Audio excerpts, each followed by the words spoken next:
Novel سلفائٹ، تحریر نور راجپوت، قسط number 12 and 13۔ ایک پل لگا تھا اسے خود کو نارمل کرنے میں اور پھر وہ گہری سانس لیتا ہوا آگے بڑھ گیا تھا۔ 5 منٹ بعد وہ پرسکون سا کلاس میں بیٹھا مس ام خانم کا انتظار کر رہا تھا۔ کیا پتہ ہانی وہ دنیا کی سب سے خوش قسمت ترین لڑکی ہو جو روحان جبیل کی زندگی میں داخل ہو۔ نہیں، ایسا نہیں ہو سکتا۔ ایک ریشنلسٹ اگر خدا کو نہ مان کر اپنے آپ کو عظیم سمجھے تو وہ بیوقوف ہوا نا۔ اس کے پاس عقل ہوتی تو وہ خدا کی نشانیوں کو پہچان لیتا نا۔ اچھا چھوڑو ان باتوں کو، تم آج جلدی اکیڈمی آ جانا، کچھ کام ہے۔ اور کوئی انسان یہ نہیں جانتا کہ دوسرا انسان اللہ پاک سے کتنا قریب تر ہے۔ کیسا کام؟ خانم نے پوچھا۔ وہ اس کی دوسری بات کو نظر انداز کر گئی تھی۔ تم آؤ تو صحیح، پھر بتاتی ہوں۔ اوکے، کلاس کا ٹائم ہو گیا ہے، وہ لے لوں پھر آتی ہوں۔ خانم نے پرسکون سے انداز میں کہتے ہوئے فون بند کیا تھا۔ جیسے ہی وہ کلاس میں داخل ہوئی، آرجے کو کلاس میں دیکھ کر وہ تھوڑا حیران ہوئی تھی۔ وہ آج وقت سے پہلے موجود تھا اور کمال یہ کہ وہ کھڑکی سے باہر آسمان کو نہیں تک رہا تھا۔ کیسی ہیں آپ مس ام خانم؟ وہ تمیز سے پوچھ رہا تھا۔ خانم کا تو حیرت سے منہ کھل گیا تھا۔ کیا ہوا مس خانم، آپ ٹھیک ہیں؟ وہ ہونک بنی اسے دیکھ رہی تھی جب آرجے نے دوبارہ پوچھا۔ وہ سنجیدہ دکھائی دے رہا تھا۔ اللہ توبہ، کتنے روپ ہیں اس شخص کے، اللہ اس بلا سے بچانا مجھے۔ خانم نے دل ہی دل میں دعا کی تھی۔ جی میں ٹھیک ہوں، اللہ کا شکر ہے۔ وہ سنبھل کر بولی تھی، البتہ آرجے کے چہرے پر مسکراہٹ بکھری تھی۔ وہ جیسے اس کی سوچ پڑ گیا تھا۔ کچھ دن رہ گئے تھے خانم کے اس کالج میں، 2 مہینے پورے ہونے والے تھے۔ وہ یہ دن کچھ بنا کسی ہنگامے کے گزارنا چاہتی تھی، لیکن آرجے ایسا ہونے نہیں دینے والا تھا۔ آسیہ بیگم ماہم کے ساتھ بازار آئی تھیں، گھر کا کچھ سامان لینے کی غرض سے۔ شام ہو گئی تھی، انہیں وقت کا پتہ ہی نہیں چلا۔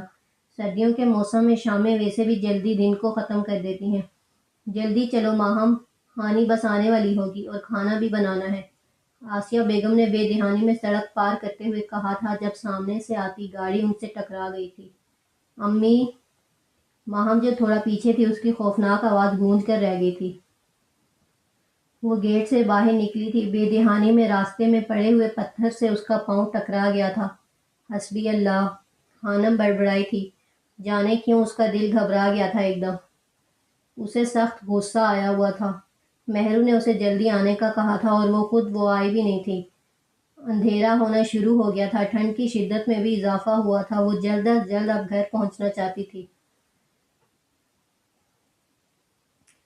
وہ اپنے کمرے میں لیٹا تھا، باہر سے اسے شور کی آوازیں آ رہی تھیں۔ مکی کھانا بنا رہا تھا اور آرجے اچھے سے جانتا تھا کہ آج کچن کی خیر نہیں تھی۔ وہ ابھی بیڈ سے نیچے اترا ہی تھا جب چنگاڑتے موبائل نے اس کی توجہ اپنی جانب مبذول کروائی۔ موبائل کی اسکرین پر نمبر دیکھ کر اس کے ہونٹوں پر مسکراہٹ ابھری۔ کیسے ہو شامو کاکا؟ فون کو کان سے لگاتے ہوئے اس نے پوچھا۔ سلام کرتے ہیں پہلے آرجے، حشام نے جواب دیا۔ اف، پھر سے لیکچر۔ مولوی صاحب آپ مجھے اس لیے فون کرتے ہیں کہ اخلاقیات کی باتیں بتا سکیں؟ آرجے نے مصنوعی خفگی سے کہا۔ نہیں، تم خود ہی سیکھ جاؤ گے۔ حشام کو یقین تھا اور اس کی بات پر آرجے کا فلک شگاف قہقہہ ابھرا تھا۔ وہ دروازہ کھول کر کمرے سے باہر نکلا تھا۔ اب اس کا رخ کچن کی طرف تھا جہاں مکی نے ہر چیز کو تہس نہس کیا ہوا تھا۔ پورے کچن میں اس نے سبزیوں کو پھیلایا ہوا تھا۔ آرجے کے کچن کو دیکھ کر ہوش اڑ گئے تھے۔ وہ کافی صفائی پسند تھا اور یہ شاید اس میں واحد ایک اچھی عادت تھی۔ مکی، یہ کیا کیا تم نے؟ وہ تقریباً چلایا تھا۔ فرائیڈ رائس بنانے کی کوشش کر رہا تھا، ایپرن پہنے مکی نے پلٹ کر کہا تھا، جس کی آنکھوں سے آنسو نکل رہے تھے۔ لیکن تم رو کیوں رہے ہو؟ آرجے حیران ہوا۔ رو نہیں رہا یار، پیاز کاٹ رہا ہوں، مکی نے سوں سوں کرتے ہوئے جواب دیا تھا، جس پر ایک بار پھر آرجے کا قہقہہ ابھرا تھا۔ ہنسو مت آرجے، تمہیں اس کی ہیلپ کرنی چاہیے، حشام جو ان کی باتیں سن رہا تھا اس کے ہنسنے پر کہا۔ اس نے ملازم کو چھٹی دی تھی، اب بھگتے۔ وہ بے رحم ہوا۔ نہیں حشام بھائی، ملازم کی وائف کی طبیعت خراب تھی، وہ چھٹی مانگ رہا تھا، میں نے دے دی۔ اب یہ کہہ رہا ہے کہ کھانا تم بناؤ۔ مکی نے روتے ہوئے اس کی شکایت لگائی تھی۔ یار تم لوگ آرڈر کر لو، کیوں اپنے آپ کو عذاب میں ڈال رہے ہو؟ نہیں، کھانا تو یہی بنائے گا، اس نے حشام کی بات کاٹی۔ لگے رہو منا بھائی، وہ ایک آنکھ دباتا شرارت سے کہتا کچن سے باہر نکل گیا تھا، جبکہ مکی نے موبائل میں ریسیپی پر نظر دوڑائی اور پھر جلدی جلدی ہاتھ چلانے لگ گیا۔ سنو، بی جان چاہتی ہیں کہ میں شادی کر لوں۔ حشام اسے اب اپنی مشکل بتانے والا تھا۔ یعنی کہ خودکشی کر لو؟ آرجے نے مذاق اڑایا۔ شادی خودکشی نہیں ہوتی آرجے، حشام کو اس کی بات بری لگی تھی۔ اچھا تو کر لو نا پھر، مجھے ابھی بہت کچھ کرنا ہے، میں چاہتا ہوں کہ تم شادی کر کے بی جان کی یہ خواہش پوری کر دو۔ حشام نے صاف بات کی۔ واٹ؟ آرجے کو جھٹکا لگا، وہ حشام کی بات پر ہنسا اور پھر ہنستا ہی چلا گیا تھا۔ تمہیں لگتا ہے شامو کاکا میں اتنا بیوقوف ہوں جو دوسروں کی خواہشات پوری کرنے کے لیے شادی کر لوں گا؟ ویری انٹرسٹنگ، وہ طنزیہ بول رہا تھا۔ تم تو کچھ بھی کر سکتے ہو نا؟ حشام نے اسے اس کی بات یاد دلائی۔ لیکن وہ کام جو میں کرنا چاہوں، اور ویسے بھی آج کل کے دور میں شادی کی کیا ضرورت ہے، 3-4 نام کی بیویاں تو میں ویسے بھی ایک وقت میں رکھ سکتا ہوں، وہ محفوظ ہوتے ہوئے بولا تھا۔ اب تم شادی کا بھی مذاق اڑاؤ گے؟ حشام ناراض ہوا۔ لیکن کوئی شادی کے لائق ہو تب نہ، اور ایک ہی عورت کے ساتھ زندگی گزارنے کا سوچنے سے ہی میرا دم گھٹتا ہے۔ شادی میں ضرور کروں گا، اپنی پسند سے اور 3-4 لڑکیوں سے کروں گا، وہ اسے اپنے ارادوں سے آگاہ کر رہا تھا۔ ویسے آرجے تم نہ کوئی بہت ہی گھٹیا اور ذلیل انسان ہوں۔ آرجے نے اس کی بات اچکی تھی اور پھر خود ہی اپنی بات پر کہکہا لگایا تھا۔ تم سے بات کرنا فضول ہے۔ حشام کو افسوس ہوا تھا۔ یعنی تم 3-4 لڑکیوں کی زندگی برباد کرو گے؟ کون؟ روحان جبیل؟ دنیا کی بدقسمت ترین لڑکی ہوگی وہ جس کی زندگی میں روحان جبیل داخل ہوگا۔ ام حانم کے الفاظ اس کی سماعت میں گونج گئے تھے۔ اس کے ہونٹوں پر پھیلی ہنسی ایک دم سمٹی تھی۔ لیکن تم سے بات کر کے میں اچھا خاصا فریش ہو جاتا ہوں، کیونکہ تم باتیں ہی ایسی کرتے ہو۔ روحان جبیل واقعی حشام جبیل کی باتوں پر سب سے زیادہ ہنستا تھا، اور جہاں تک بات ہے لڑکیوں کی زندگی خراب کرنے کی، تو لڑکیاں خود میرے پاس برباد ہونے آتی ہیں۔ البتہ شادی کا ابھی میں نے سوچا نہیں۔ وہ ایک دم سنجیدہ ہو گیا تھا۔ اور سناؤ، حویلی کب جا رہے ہو؟ بی جان یاد کر رہی تھی تمہیں۔ جبکہ حشام نے بات پلٹ دی تھی۔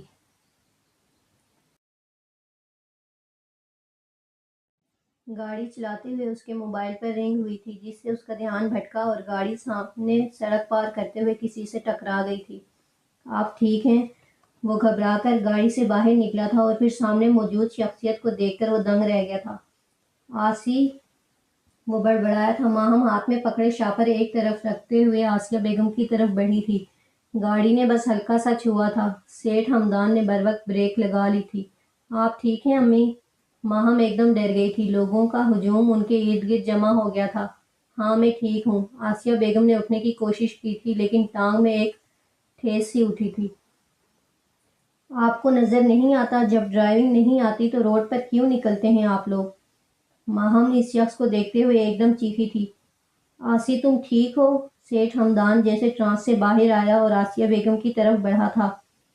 وہ اسے پہچان گیا تھا۔ اتنے سالوں بعد بھی وہ اسے ایک پل میں پہچان گیا تھا، اور یہی حال آسیہ بیگم کا ہوا تھا جب انہوں نے اپنے سب سے اچھے کزن کو اتنے سالوں بعد دیکھا تھا۔ زیادہ لگی تو نہیں؟ وہ پاس بیٹھتے ہوئے پوچھ رہا تھا، جبکہ ماہم ہونک بنی دونوں کو دیکھ رہی تھی۔ نہیں میں ٹھیک ہوں، آسیہ بیگم نے ماہم کا سہارا لے کر اٹھتے ہوئے جواب دیا۔ سیٹھ ہمدان نے آسیہ بیگم کے چہرے پر تکلیف کے آثار دیکھ لیے تھے۔ آسیہ بیگم کو سلامت دیکھ کر لوگوں کا ہجوم چٹ گیا تھا۔ آ جاؤ ہاسپٹل چلتے ہیں، شاید تمہیں زیادہ لگی ہے۔ نہیں میں ٹھیک ہوں، میں نے کہا نا چلو۔ ہمدان صاحب نے غصے سے ان کی بات کاٹی تھی، اور آسیہ بیگم کو لگا تھا وقت کہیں نہیں گیا۔ اس کے سامنے کھڑا ہوا شخص آج بھی ویسے کا ویسا تھا، جیسے کہیں کوئی تبدیلی نہیں آئی تھی، اور اسے سیٹھ ہمدان کو دیکھتے ہی سے اپنی ڈائری میں لکھی غزل یاد آ گئی۔ تمہیں آسمان بنایا ہے اپنا تو آسمان سے گرا بھی سکتی ہوں، ستاؤ گے مجھ کو یوں ہی تو چھوڑ کر جا بھی سکتی ہوں، بے رحموں کی کمی کب ہے، میں اپنے زخموں پر مسکرا بھی سکتی ہوں، روتی ہی رہوں گی کیا ہمیشہ، ظالم ہوں تمہیں رلا بھی سکتی ہوں، تمہارے کہنے سے بے وفا ہو جاؤں گی کیا، یہ الزام میں تم پر بھی تو لگا سکتی ہوں، جاگے تھے جو جذبات محبت کے، انہیں میں گہری نیند سلا بھی سکتی ہوں۔ سہ لیا بہت تیرے چھوڑ جانے کے ڈر سے، اب اس خوف سے جا تجھے ڈرا بھی سکتی ہوں۔ چیخو مت میری جاں، تمہاری آنکھوں پر ترس آتا ہے، ورنہ یہ تماشا میں بھی لگا سکتی ہوں۔ جیسے ہی وہ گلی میں داخل ہوئی تھی، ایک بڑی سی سیاہ رنگ کی گاڑی گلی سے مین روڈ پر داخل ہوئی۔ خانم چونکی تھی، ان کے محلے میں اس طرح کی گاڑی کسی کی نہیں تھی۔ وہ آس پاس کے گھروں کو جانتی تھی، شاید کسی نے نئی لی ہو۔ وہ بڑبڑاتی ہوئی گھر کی جانب بڑھی۔ خلاف معمول پہلی دستک پر ہی دروازہ کھل گیا تھا جو ماہم نے کھولا تھا۔ امی کدھر ہیں؟ خانم کو حیرت ہوئی۔ اندر ہیں۔ ماہم تھوڑی سنجیدہ تھی۔ خانم نے قدم تیزی سے کمرے کی طرف بڑھائے۔ اماں کیا ہوا آپ کو؟ طبیعت ٹھیک ہے نا؟ آسیہ بیگم کو بستر میں لیٹے دیکھ کر خانم ایک دم پریشان ہو گئی تھی۔ ہاں میں ٹھیک ہوں، آسیہ بیگم نے مسکرا کر جواب دیا۔ بازار سے واپسی پر چھوٹا سا ایکسیڈنٹ ہو گیا تھا امی کا۔ ماہم نے جیسے دھماکہ کیا تھا۔ خانم تو جیسے سن ہو گئی تھی۔ ارے نہیں، میں بالکل ٹھیک ہوں، کچھ نہیں ہوا مجھے، تم اپنی آنکھوں سے دیکھ لو۔ آسیہ بیگم نے خانم کے پیلے پڑتے چہرے کو دیکھتے ہوئے کہا۔ اور کمال یہ کہ وہ گاڑی والا امی کا کزن نکلا جو ابھی ابھی گیا ہے۔ ماہم کی بات پر خانم کو وہ گاڑی یاد آ گئی۔ انہیں نظر نہیں آیا کیا؟ ایسے کیسے انہوں نے؟ خانم کے آنسو جیسے گلے میں اٹک گئے تھے۔ غلطی اس کی نہیں ہے، میرا ہی دھیان نہیں تھا، اور خوشی ہے مجھے اس بات کی کہ اگر میں اس کی گاڑی سے نہ ٹکراتی تو ہم دوبارہ کبھی نہ ملتے۔ چلو اس بہانے ملے تو صحیح۔ آسیہ بیگم کے لہجے میں واقعی خوشی تھی، جبکہ خانم پریشان ہو گئی تھی۔ اگر امی کو کچھ ہو جاتا، وہ اس خیال سے ہی گھبرا گئی تھی۔ ان کا واحد سہارا اس دنیا میں ان کی ماں ہی تھی۔ وہ شکر ادا کر رہی تھی اللہ کا، جس نے ان پر اپنا رحم کر دیا تھا۔ آسی نے اتنے سال بیوی اور غربت میں اس چھوٹے سے گھر میں گزار دیے۔ میں کیسا انسان ہوں، کبھی پلٹ کر خبر تک نہ لی۔ سیٹھ ہمدان گاڑی ڈرائیو کرتے ہوئے سوچ رہے تھے۔ اتنے پیارے بچے ہیں، اگر آج میری وجہ سے آسی کو کچھ ہو جاتا تو میں کبھی خود کو معاف نہیں کر پاتا۔ آسیہ بیگم کی اجڑی حالت دیکھ کر کہیں دور بہت پرانے سوئے جذبات ایک دم جاگے تھے۔ وہ جتنی اہم اس کے لیے کل تھی، وہ آج بھی اتنی ہی تھی۔ وہ کبھی اسے نہیں بھولا تھا، آج بھی نہیں۔ خانم کا آج کالج میں آخری دن تھا۔ اس کے 2 ماہ پورے ہو گئے تھے۔ کالج کا مستقل ٹیچر واپس آ گیا تھا۔ ویسے بھی اس کے اپنے پیپرز ہونے والے تھے، وہ مزید جاب نہیں کر سکتی تھی۔ پہلے لیکچر میں آج یہ نہیں تھا۔ خانم نے شکر ادا کیا تھا۔ بچوں نے آج کچھ بھی نہیں پڑھا تھا، بلکہ خانم نے ان سے اپنی کچھ باتیں شیئر کی تھیں اور انہیں بہت سی اچھی باتیں بتائی تھیں۔ اس وقت وہ اسٹاف روم میں اکیلی بیٹھی تھی جب اسٹوڈنٹس کا گروپ اس کے پاس آیا تھا۔ یہ وہ بچے تھے جنہیں وہ بہت پسند آئی تھی۔ میم ہمیں آپ کا آٹوگراف چاہیے۔ خانم حیران ہوئی۔ اس نے کبھی اپنے اسٹوڈنٹ لائف میں یہ کام نہیں کیا تھا۔ لیکن کیوں؟ اس نے پوچھا۔ ہمیں یاد رہے گا کہ مس ام خانم نے ہمیں پڑھایا تھا کبھی۔ ان کی عجیب و غریب خواہش پر خانم نے ان کی ڈائری پر کچھ اقوال لکھ کر اپنا نام لکھ دیا تھا۔ سب چلے گئے تھے، حفظہ رہ گئی تھی۔ آپ کو کیا چاہیے؟ خانم نے سوالیہ نظروں سے پوچھا۔ آنکھیں کھول کر تو سب ہی لکھ لیتے ہیں، سب ہی سائن کر لیتے ہیں۔ میں چاہتی ہوں کہ آپ آنکھیں بند کر کے میری ڈائری پر سائن کریں۔ یہ کیا بات ہوئی؟ مجھے نہیں آتے سائن کرنے آنکھیں بند کر کے، خانم نے جواب دیا۔ پلیز میم پلیز، آپ میرے لیے اتنا نہیں کر سکتی؟ اتنی سی گزارش قبول کر لیں۔ حفظہ نے منت کی۔ ٹھیک ہے، مجھے قبول ہے، لاؤ کدھر کرنے ہیں سائن؟ خانم نے کچھ نہ سمجھتے ہوئے زبردستی مسکراہٹ چہرے پر لا کر حامی بھری تھی۔ جتنے صفحات پر میں کہوں گی آپ نے اتنی بار سائن کرنا ہے، حفظہ نے کہتے ہوئے اپنی ڈائری آگے بڑھائی۔ خانم نے آنکھیں بند کر کے پہلے صفحے پر سائن کیا۔ بس؟ نہیں میم، اور بھی کرنے ہیں۔ وہ نہ جانے کتنی جگہ پر اس سے سائن لے چکی تھی۔ اب کھولوں آنکھیں؟ جانے کیوں خانم کو عجیب سا محسوس ہوا تھا۔ اس کی چھٹی حس نے کوئی الارم بجایا تھا۔ حفظہ نے کوئی جواب نہیں دیا تھا۔ کھول لیں آنکھیں مس ام خانم؟ وہ آواز اسے کرنٹ کی طرح لگی تھی۔ خانم نے جھٹ سے آنکھیں کھولی تھیں۔ سامنے روحان جبیل کھڑا تھا، زہریلی مسکراہٹ لیے۔ خانم کو کچھ غلط ہونے کا احساس ہوا تھا۔ اس کے ہاتھ میں کچھ کاغذ تھے۔ تم یہاں کیا کر رہے ہو؟ وہ چیخی۔ ریلیکس ٹیچر جی، یہ دیکھیں، بقول آپ کے میں نے آپ کو دنیا کی بدقسمت ترین لڑکی بنا دیا ہے۔ آرجے نے وہ کاغذ اس کی جانب بڑھائے۔ کیا ہے یہ؟ ناگواری سے پوچھا گیا۔ خود دیکھ لو۔ وہ گہری نظروں سے اسے دیکھ رہا تھا۔ کاغذ پر نظر پڑتے ہی خانم کا دماغ الٹا تھا۔ وہ نکاح نامہ تھا جس پر اس کے سائن موجود تھے۔ حفظہ اسے دھوکہ دے گئی تھی۔ خانم کو اپنا سر چکراتا محسوس ہوا تھا۔ کیا بکواس ہے یہ؟ مشکل سے ہمت جمع کر کے خانم نے وہ کاغذ اس کے منہ کی طرف اچھالا تھا، بلکہ منہ پر مارا تھا۔ اف، آہستہ بولو مسز۔ تم نے ہی کہا تھا نا دنیا کی بدقسمت ترین لڑکی ہوگی جس کی قسمت میں روحان جبیل داخل ہوگا۔ لو، اب میں نے تمہیں ہی بدقسمت بنا دیا۔ وہ آنکھ دباتے ہوئے بولا تھا اور پھر ٹانگ پر ٹانگ جما کر آرام سے صوفے پر بیٹھ گیا تھا۔ خانم کو تو اس کی بات سن کر ٹھنڈے پسینے آ گئے تھے۔ اس نے چاروں طرف دیکھا تھا اور شکر کیا تھا کہ وہاں کوئی موجود نہیں تھا۔ اپنی بکواس بند کرو۔ میں ابھی پرنسپل کو بتاتی ہوں تم نے انتہائی شرمناک حرکت کی ہے۔ خانم کا دل کر رہا تھا کہ وہ اسے مار ڈالے۔ اس کا دل ڈوب رہا تھا۔ اور تمہیں کیا لگتا ہے وہ تمہارا یقین کریں گی؟ وہ ہنسا تھا جبکہ خانم کو سمجھ نہیں آ رہا تھا کہ کیا کرے۔ تمہاری اس بکواس سے مجھے کوئی لینا دینا نہیں۔ خانم نے قدم باہر کی جانب بڑھائے۔ نکاح ہو گیا ہے ہمارا مس خانم، وہ سکون سے کہتا اسے آگ لگا گیا تھا۔ نکاح کوئی بچوں کا کھیل نہیں ہے جو سائن کرنے سے ہو جائے گا، وہ مذاق اڑانے والے لہجے میں بولی تھی۔ لڑکی کی رضامندی چاہیے ہوتی ہے نا، وہ مجھے مل گئی۔ آرجے نے نکاح نامے کی طرف اشارہ کیا جسے وہ نیچے سے اٹھا چکا تھا۔ اور تم نے بھی قبول کر لیا ہے۔ ٹھیک ہے، مجھے قبول ہے، لاؤ کدھر کرنے ہیں سائن۔ وہ اس کی آواز ریکارڈ کر چکا تھا۔ خانم تو دنگ رہ گئی تھی۔ باقی کی کارروائی اب دیکھ لو۔ اس نے موبائل پر کسی کا نمبر ملایا تھا۔ ہاں مکی، لڑکی نے سائن کر دی ہیں، مولوی کو کہو کہ نکاح پڑھائے۔ اس کے الفاظ نے خانم کے پیروں کے نیچے سے زمین کھینچ لی تھی۔ دوسری طرف سے مولوی کی آواز ابھری تھی۔ وہ نکاح پڑھا رہا تھا۔ کیا آپ کو قبول ہے؟ خانم نے باقاعدہ اپنا اور روحان جبیل کا نام سنا تھا، اور روحان نے کس قدر چالاکی سے مولوی کے پوچھنے پر خانم کی ریکارڈ کی گئی آواز سے صرف قبول ہے کو مولوی تک پہنچایا۔ اس کے اس طرح کرنے پر خانم پھٹی پھٹی نگاہوں سے اسے دیکھ رہی تھی۔ 3 بار مولوی نے پوچھا تھا اور 3 بار قبول ہے وہ سن چکے تھے۔ جی سائن کر دیے ہیں خانم نے، اب میری باری۔ وہ پرسکون سا کہہ رہا تھا۔ سائن وہ پہلے کر چکی تھی۔ اس سے پہلے مولوی مزید کچھ بولتا، خانم کو جیسے ایک جھٹکا لگا تھا۔ وہ بنا کچھ بولے اسٹاف روم سے باہر کی جانب بھاگی تھی اور پھر وہ بھاگتی چلی گئی تھی۔ اور پیچھے آرجے اب قبول ہے بول رہا تھا۔ نکاح نامے پر سائن کرنے کے بعد اس نے موبائل پر چلتی ریکارڈنگز جس سے مولوی کی آواز ابھر رہی تھی اس کو بند کیا۔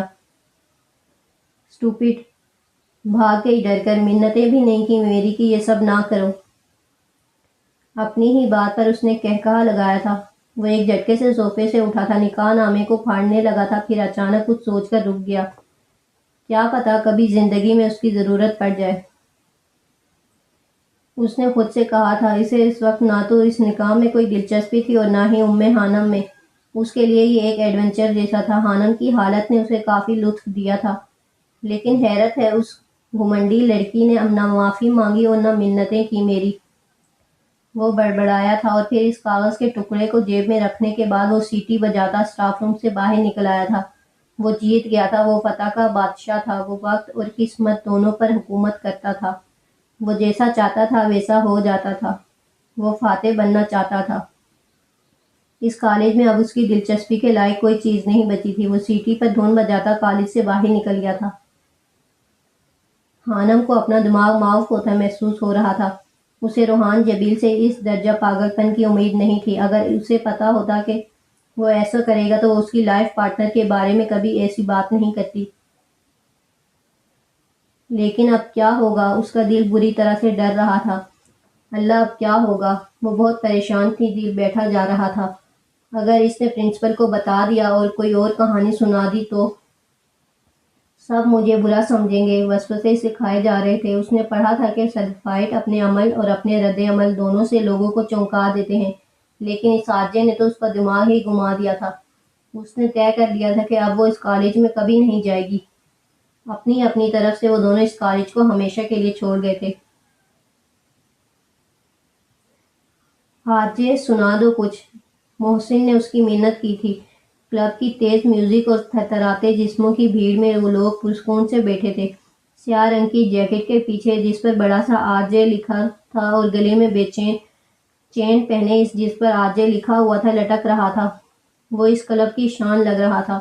اس نے مکی کو لڑکیوں کی جھرمٹ میں گھرا دیکھا تھا۔ اس کے دیکھنے پر مکی نے ایک آنکھ دبا کر اسے آنے کا اشارہ کیا تھا، لیکن جانے کیوں آج نہ تو اسے نشہ چڑھ رہا تھا اور نہ ہی یہاں کوئی لڑکی اسے متاثر کر رہی تھی۔ وہ پہلے بھی ایسا ہی تھا، اسے کچھ متاثر نہیں کر پاتا تھا، لیکن آج تو حد ہی ہو گئی تھی۔ یار میرا موڈ نہیں ہے۔ گلاس کے کنارے پر انگلی پھیرتے ہوئے آرجے نے محسن کو انکار کیا تھا۔ اسے اتنا سنجیدہ دیکھ کر مکی اس کی طرف آیا تھا۔ کیسا رہا تمہارا نکاح؟ وہ خباثت سے دانت نکالے پوچھ رہا تھا۔ نکاح؟ واٹ ربش! کون سا نکاح؟ وہ جسٹ پرینک تھا اس ام خانم کو ڈرانے کے لیے۔ اور وہ نکاح نامہ؟ مکی نے دوبارہ پوچھا۔ اس کی بات پر آرجے چونکا تھا، وہ تو اس نے پھینکا ہی نہیں تھا۔ کچھ یاد آنے پر اس نے پینٹ کی جیب سے وہ کاغذ نکالا تھا جس پر ان دونوں کے سائن تھے۔ یہ رہا۔ مکی نے اس کے ہاتھ سے وہ کاغذ جھپٹا تھا۔ دلہا دلہن دونوں کے سائن ہیں، بس گواہوں کے خانے خالی ہیں۔ ادھر لاؤ سائن کرتا ہوں۔ مذاق سمجھتے ہوئے مکی نے اپنے سائن کر دیے تھے اور پھر کاغذ کو محسن کی طرف بڑھایا۔ محسن نے بھی ہنستے ہوئے سائن کیے تھے۔ اس کے بعد وہ اس کاغذ کے ٹکڑے کو لے کر گروپ کے دوسرے لڑکوں کی طرف بڑھا تھا۔ 5 منٹ بعد وہ نکاح نامے کو لہراتا واپس آیا تھا۔ یہ لو آرجے، کام مکمل ہو گیا ہے۔ شیطانی مسکراہٹ لیے وہ آرجے کی طرف دیکھ رہا تھا۔ انٹرسٹنگ۔ آرجے کے لیے یہ سب ایک نیا کھیل تھا۔ اس کی آنکھیں چمکی تھیں۔ اس نے پھر وہ کاغذ کا ٹکڑا جس کی اس کے نزدیک کوئی اہمیت نہ تھی بنا سوچے سمجھے جیکٹ کی جیب میں رکھ لیا تھا۔ وہ نہیں جانتا تھا کہ وہ کاغذ کا ٹکڑا اب قانونی اور شرعی طور پر ایک مکمل نکاح نامے کی حیثیت اختیار کر گیا تھا۔ پلیز یار کچھ سنا دو۔ اس بار مکی نے گٹار اسے تھماتے ہوئے کہا تھا اور کچھ سوچ کر آرجے نے اسے پکڑ لیا تھا۔ خانم کالج سے سیدھا گھر آ گئی تھی، وہ اپنی اکیڈمی نہیں گئی تھی۔ اس کا سر درد سے پھٹا جا رہا تھا۔ کیا ہوا ہانی، تم ٹھیک ہو؟ آسیہ بیگم نے پریشانی سے پوچھا۔ جی اماں میں ٹھیک ہوں۔ وہ بس اتنا ہی کہہ پائی تھی۔ اس کے بعد وہ بستر میں گھس گئی تھی۔ اگر مہرو کو پتہ چل گیا اور اسمارا آپی، وہ سب لوگ کیا سوچیں گے میرے بارے میں؟ نہیں ایسے نکاح تو نہیں ہوتا، اب وہ خود کو تسلیاں دے رہی تھی، لیکن اس نکاح نامے پر سائن تو میرے ہی ہیں۔ اس کا دل بیٹھا جا رہا تھا۔ اسی ڈر اور خوف میں اسے رات تک بخار ہو گیا تھا۔ وہ کسی سے کچھ کہہ بھی نہیں سکتی تھی۔ یا اللہ مجھ پر رحم کر۔ اسے اپنے پچھلے سارے گناہ یاد آ رہے تھے اور نم آنکھوں سے وہ صدقے دل سے التجائیں کر رہی تھی کہ وہ روحان جبیر اس بات کا ذکر کسی سے نہ کرے۔ اور حفصہ، اسے تو میں نے بہت اچھا سمجھا تھا۔ اس نے دھوکہ کیا میرے ساتھ۔ خانم کو سخت افسوس ہو رہا تھا اور وہ کچھ کر بھی نہیں سکتی تھی۔ تمہیں پتہ ہے ماہی بیٹا آج میں کس سے ملا؟ سیٹھ ہمدان بہت ہی پرجوش سے اپنے بیٹی کو بتا رہے تھے۔ کس سے بابا؟ فون کی دوسری جانب سے آواز بری تھی۔ آسی سے۔ سیٹھ ہمدان کے لب کانپے تھے۔ کیا سچ میں بابا؟ وہ حیران ہوئی تھی۔ ہاں، اور اس کی حالت دیکھ کر مجھے بہت افسوس ہوا خود پر۔ میں بہت شرمندہ ہوں، ایک ہی شہر میں رہتے ہوئے میں نے کبھی جا کر اس کی خبر نہیں لی۔ سیٹھ ہمدان کو سچ میں بہت افسوس تھا۔ کیسی ہیں بابا وہ؟ ماہی نے پوچھا تھا۔ میرے لیے تو آج بھی ویسی ہی ہے، 22 سال پہلے والی آسی، مجھ سے فرمائشیں کر کر کے چیزیں منگوانے والی۔ لیکن وقت اور حالات نے اسے کافی بدل دیا ہے، اب کچھ نہیں مانگتی وہ۔ تو بابا آپ اب ان کی مدد کریں نا، قسمت نے آپ کو دوسرا موقع دیا ہے، اسے مت گنوائیں۔ ماہی کی بات نے سیٹھ ہمدان کو چونکا دیا تھا، جبکہ ماہی جانتی تھی کہ وہ ایسا کیوں کہہ رہی تھی۔ اس کے بابا نے کتنے سال اکیلے گزار دیے تھے صرف ماہی کی وجہ سے۔ وہ پہلی محبت کو آج بھی اپنے دل میں بسائے بیٹھے تھے۔ یہ قدرتی امر ہے، انسان اپنی پہلی محبت کو چاہ کر بھی نہیں بھول سکتا۔ وہ گلے کا طاق بن کر ہمیشہ ساتھ رہتی ہے، ہر لمحے اپنے ہونے کا احساس دلاتی ہے۔ یہ ایک خالص جذبہ ہے جسے چاہ کر بھی ہم بھلا نہیں سکتے۔ پہلی محبت پرانے مقدمے کی طرح ہوتی ہے، نہ ختم ہوتی ہے نہ انسان باعزت بری ہوتا ہے۔ اور محبت نہ ملنے کا دکھ ماہی سے بہتر کون جانتا تھا۔ محبت جن سے ہوتی ہے انہیں کھونے کا ڈر ہر وقت دامن گیر رہتا ہے۔ یقین کی آخری منزل پر آ کر بھی کوئی جذبہ، کوئی شک، کوئی اندیشہ بہت بے چین رکھتا ہے۔ محبت جن سے ہوتی ہے انہیں کھونے کا ڈر ہر وقت دامن گیر رہتا ہے۔ کہیں یہ وصل کے لمحے بدل جائیں نہ فرقت میں، کہیں یہ قرب کی گھڑیاں جدائی میں نہ ڈھل جائیں، کہیں ایسا نہ ہو کہ کوئی اس کو بدگماں کر دے، کہیں ایسا نہ ہو وہ مہرباں آنکھیں بدل جائیں، کہیں ایسا نہ ہو یہ گرم جوشی سرد پڑ جائے، کہ پاک جان سے ملنے کی روش یک بستہ ہو جائے، ادائے دل برانہ بے رخی کا روپ دھارے اور دل کا درد بن جائے۔ محبت جن سے ہوتی ہے انہیں کھونے کا ڈر ہر وقت دامن گیر رہتا ہے۔ کبھی محفل میں سب کے سامنے وہ احتیاطاً بھی نظریں چرا جائے تو دل پر چوٹ لگتی ہے، آنسوؤں کا مے برستا ہے۔ کبھی مصروفیت میں فون کی گھنٹی کا وہ نوٹس نہ لے اور رابطے کا سلسلہ موقوف ہو جائے، دھڑک اٹھتا ہے دل، کیا جانیے کیا ہو گیا اس کو، توجہ میں کمی کیوں آ گئی، کیوں اس کی جانب ایک سناٹا سا چھایا ہے، جو اپنا اس قدر اپنا تھا آخر کیوں پرایا ہے۔ محبت جن سے ہوتی ہے انہیں کھونے کا ڈر ہر وقت دامن گیر رہتا ہے۔ محبت جن سے ہوتی ہے۔ سنو آرجے، تم نے دوبارہ مس ام خانم کو تنگ تو نہیں کیا؟ حشام لیپ ٹاپ کی اسکرین پر نظر آنے والے آرجے سے پوچھ رہا تھا۔ حشام کی بات سن کر وہ ایک دم چونکا تھا۔ کیا بات ہے شامو کاکا، ویسے تو تمہیں لڑکیوں کے نام یاد نہیں رہتے، اور مس ام خانم تمہیں بڑی یاد ہے۔ آرجے شرارت سے کہہ رہا تھا، کیونکہ میں تمہیں اچھے سے جانتا ہوں۔ بتاؤ تنگ تو نہیں کیا نا؟ حشام کو نہ جانے کیوں فکر ہو رہی تھی۔ وہ اتنے دنوں سے پوچھنا چاہ رہا تھا لیکن ہمت نہیں ہوئی۔ وہ جانتا تھا کہ آرجے کتنا چالاک ہے۔ نہیں تنگ تو نہیں کیا، بس بھگا دیا ایک چھوٹا سا ڈرامہ کر کے۔ کیسا ڈرامہ؟ حشام چونکا۔ پھر کبھی بتاؤں گا شامو کاکا، مجھے ابھی کچھ کام ہے۔ اس سے پہلے حشام کچھ کہتا وہ آف لائن جا چکا تھا۔ پتہ نہیں اب اس نے کیا کیا ہوگا اس معصوم کے ساتھ۔ حشام کو فکر ہو رہی تھی لیکن وہ کچھ کر نہیں سکتا تھا۔ آرجے اپنی نئی ویڈیوز جو اس نے اپلوڈ کی تھی انہیں چیک کر رہا تھا۔ پچھلے ایک ہفتے سے ایک نئی فالوور اس کی ویڈیوز پر ریئیکٹ کر رہی تھی اور تعریف الگ۔ وہ کبھی کسی کے کمنٹس نہیں پڑھتا تھا، البتہ کبھی کبھی کچھ چیزیں اسے مسکرانے پر مجبور کر دیتی تھیں۔ Can we be friends? اس نئی لڑکی رحمہ کی طرف سے میسج آیا تھا۔ آرجے نے اس کے ٹائپ کیے گئے میسج کو اسکین کیا تھا اور پھر بلا اختیار وہ ہنس دیا تھا۔ Don't try to make me fool miss Shalini. وہ ایک سیکنڈ کے اندر اسے حقیقت سے روشناس کرا گیا تھا۔ اسٹوپٹ، وہ بڑبڑایا تھا، جبکہ دوسری جانب شالنی اس کا میسج پڑھ کر حیران و پریشان رہ گئی تھی۔ وہ انسان تھا یا کوئی جادوگر؟ اسے بیوقوف بنانا واقعی ناممکن تھا۔ وہ کچھ دیر شاک رہی تھی اور پھر زیر لب مسکرا دی تھی۔ اس کا انتخاب 100% درست تھا۔ اس سے پہلے کہ آنسو کہیں ہجرت کر لیں، آہ کسی روز تیرے غم کی ضیافت کر لیں، اس نے جاتے ہوئے پرسے میں یہی بولا تھا۔ اب یہ بہتر ہے کہ یادوں پہ قناعت کر لیں، گاؤں سب ہار کے ہم جو کبھی واپس لوٹیں، کیا ہی اچھا ہو اگر تیری زیارت کر لیں، تو کہیں ہم کو ملے تو لپٹ کر تجھ سے، اتنا پھر روئیں کہ ضائع یہ بصارت کر لیں، کانپ اٹھتا ہوں اب میں دیکھ کے ہنستے چہرے، لوگ یہ بھی نہ محبت کی حماقت کر لیں، اس محبت پہ بھی تم نے جو ستم ڈھائے ہیں، عین ممکن ہے کہ ہم تم سے عداوت کر لیں۔ خانم پچھلے 2 دنوں سے اکیڈمی نہیں گئی تھی، بخار اس کی جان نہیں چھوڑ رہا تھا۔ اسے ڈر تھا کہ اگر وہ اکیڈمی جائے گی تو مہرو اسے سوال کرے گی۔ موبائل پر آنے والی ہر کال پر وہ ڈر جاتی تھی۔ اسے لگتا تھا کہ ابھی پرنسپل کا فون آئے گا اور پھر اس کی انسلٹ ہوگی۔ ابھی بھی موبائل پر ہونے والی بیپ پر وہ گھبرا گئی تھی، لیکن پھر نمبر اور میسج دیکھ کر وہ چونکی تھی۔ ایک ناگواری اس کے چہرے پر پھیل گئی تھی۔ یہ شخص میرا پیچھا کیوں نہیں چھوڑ دیتا؟ وہ روحانسی ہوئی تھی۔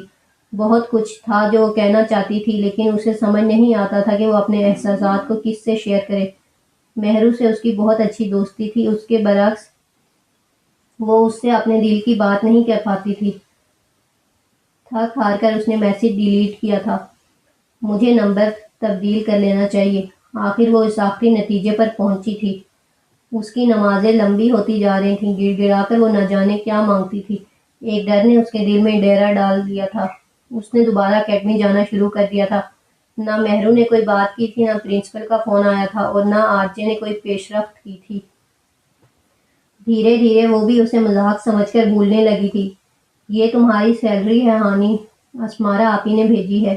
تم بنا پرنسپل سے ملے واپس آ گئی تھی۔ مہرو نے ہانی کی امانت اسے دی تھی، جس پر ہانی نے شکر ادا کیا تھا کہ سب نارمل تھا، ٹھیک تھا۔ پچھلے کچھ دنوں سے اسے انجانے نمبر سے کال آ رہی تھی، جسے وہ جان بوجھ کر نہیں پک کر رہی تھی۔ میم میری بات سنیں، میں حفظہ ہوں، پلیز میم۔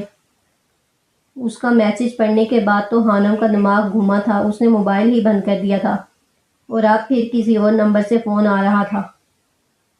اٹھا لو نا ہانی، کس کا فون ہے؟ مہرو کی بات پر وہ چونکی تھی۔